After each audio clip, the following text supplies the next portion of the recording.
جہیز کے بارے میں کیا حکم ہے؟ آج کل امیر لوگ اپنی بیٹی کو اتنا زیادہ جہیز دیتے ہیں کہ غریب لڑکیوں کی شادی نہیں ہو پاتی۔ کیا اس کا وبال امیر لوگوں پر آئے گا اور قیامت کے دن امیر لوگوں کی پکڑ ہوگی؟ جہیز چاہے امیر ہو یا غریب ہو، یہ غیر شرعی رسم ہے۔ نہ امیروں پر ہے کہ نہ امیروں کے لیے جائز ہے کہ وہ اس رسم میں، اس بری رسم میں تائید کریں، اور نہ غریبوں کے لیے۔ تو اصل میں یہ ذمہ داری ہے اس آدمی کی جس کی شادی ہو رہی ہے، اس لڑکے کی یا اس کے والدین کی۔ وہ سختی سے منع کریں کہ ہمیں جہیز نہیں چاہیے۔ وہ ایسے معذرت، ایسے پھسپھسے طریقے سے منع کر رہے ہوتے ہیں کہ وہ لڑکی والے سمجھ جاتے ہیں ان کو چاہیے، اور اگر وہ لڑکی والے نہیں دیں گے، دیکھیں دیں گے تو پھر اپنی شان کے مطابق دیں گے نا۔ اگر امیر آدمی کی بیٹی کی شادی ہو رہی ہے اور وہ جہیز میں 2 پلنگ پکڑا دے تو لوگ کہیں گے اس تکلف کی ضرورت کیا تھی آپ کو؟ وہ تو دے گا تو ظاہر اپنے حساب سے دے گا، بتائے گا کہ میرے بھائی میرے پاس پیسہ ہے، اور غریب آدمی اپنے حساب سے دے گا۔ تو اصل میں یہ نہیں ہے کہ امیر کس حساب سے دے رہا ہے، غریب۔ اصولی طور پر بات یہ ہے کہ ایک چیز بے موقع ہے، غلط ہے، تو وہ غلط کا مطلب وہ تھوڑی بھی پھر غلط ہے۔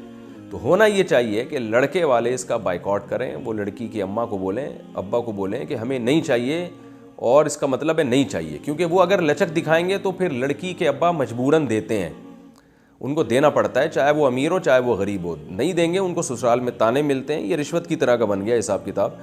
تو اس لیے میں یہ سمجھتا ہوں کہ یہ لڑکی کے اباؤں کا نہیں ہے قصور، بلکہ یہ لڑکے والوں کا قصور ہے۔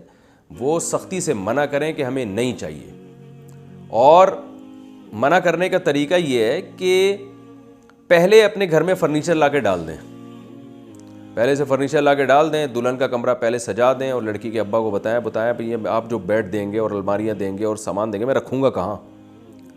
تو اب گھر میں جگہ کہاں نظر آ رہی ہے آپ کو؟ تو پہلے سے جو ہے نا سارا سامان خرید کے ڈال دیں اس میں۔ تو وہ پھر بھی وہ دیں گے تو اس کا مطلب ان کی کھوپڑی معذرت کے ساتھ صحیح کام کر نہیں رہی ہے۔ جب بیٹی کو سب کچھ سامان آپ کے داماد نے دے دیا ہے اور گھر میں صوفے ڈالنے کی جگہ ہی نہیں ہے، فرنیچر کی جگہ ہی نہیں ہے، تو آپ خام خواہ میں پھر بھی ٹھوس رہے ہو، تو بے وقوفی والی بات ہے۔ پھر آپ نے اگر بیٹی کے ساتھ تعاون کرنا ہے تو آپ ایک چیک بنا کے دے دیں اس کو 32 کروڑ روپے کا اپنی شان کے مطابق، اور بولیں بیٹا یہ آپ کے پیسے ہیں، جب چاہیں آپ جہاں چاہیں استعمال کریں۔ آپ گھر سے رخصت ہو کے جا رہی ہیں، ہمارا بڑا دل چاہ رہا تھا کہ ہم آپ کو گفٹ دیں، بچیوں کو ہم خالی ہاتھ رخصت کرنا اچھا نہیں لگتا، یہ جو ہے چیک ہے، یہ آپ کے پرس میں ڈال رہا ہوں۔ داماد کی پینٹ کی جیب میں نہ ڈالیں وہ چیک، وہ پھر دائیں میں بھی ہو سکتا ہے، تو یہ دلہن کے پرس میں ڈال دیں یہ چیک، اور بولیں کہ یہ اس میں ریاکاری بھی نہیں ہوگی، دکھلاوا بھی نہیں ہوگا، بیٹی کے ساتھ تعاون بھی ہو جائے گا۔ اور اگر آپ سمجھتے ہیں نہیں بھی کوئی ایسی چیز بیٹی کو ایسے موقع میں دوں جو یادگار رہے، بعض دفعہ یہ ہوتا ہے نا آپ چاہتے ہیں ایسا گفٹ ملے جو بیٹی دیکھ کے یاد کرتی رہی میری رخصتی میں میرے ابا نے مجھے دیا تھا، یعنی باقی رہنے والی چیز۔ پیسے تو ختم ہو جاتے ہیں، تو پھر اس کا طریقہ یہ ہے کہ آپ بیٹی کو جو ہے نا 32 کروڑ کا سونے کی ٹکیا بنا کے وہ اس کے جو ہے رکھ دیں، اور بولیں یہ میری طرف سے یادگار ہے۔ ٹکیا میں بھی خطرہ ہوتا ہے کہ سونے کی اینٹیں بنا کے دیں گے یا سکے بنا کے دیں گے تو وہ خرچ کر لے گی۔ آپ کو محبت بہت زیادہ ہو گئی ہے اور آپ چاہتے ہیں موت تک میری بچی وہ میرا گفٹ دیکھ دیکھ کے یاد کرتی رہے، ماشاءاللہ ابا نے کتنا خوبصورت گفٹ دیا تھا، تو ایک اور آئیڈیا میرے ذہن میں، سونے کا زیور بنا کے دے دیں، ایسا خوبصورت ڈیزائن ہو کہ بیگم جو ہے نا آپ کی بیگم بھی اس ڈیزائن کو تبدیل کرنے کا مشورہ نہ دے اور بیٹی بھی کہے کہ بڑا اچھا ڈیزائن ہے۔ یہ بھی نہیں ہوتا تو چلو بیٹی کو رخصت کر لیں، رخصت کرنے کے بعد دیکھیں گھر میں اب بھی فرنیچر میں کوئی ایسی چیز ہے جو کم رہ گئی ہے جو داماد نہیں کر سکا بیچارہ غربت کے باعث، تو پھر آپ نے کیا کرنا ہے کہ آپ نے داماد کو جا کے بولنا ہے یار تم نے گھر میں ماشاءاللہ یہ صوفے بھی آ گئے، فرنیچر بھی آ گیا، یہ جگہ خالی نظر آ رہی ہے تو یہاں کیل میں ٹھوک دوں گا۔ تو یہ اس طرح سے کرنے میں کوئی حرج نہیں ہے، اور اگر آپ نے ایسا نہیں کیا تو اس کا مطلب بھائی آپ بری رسم میں لوگوں کی تائید کر رہے ہیں۔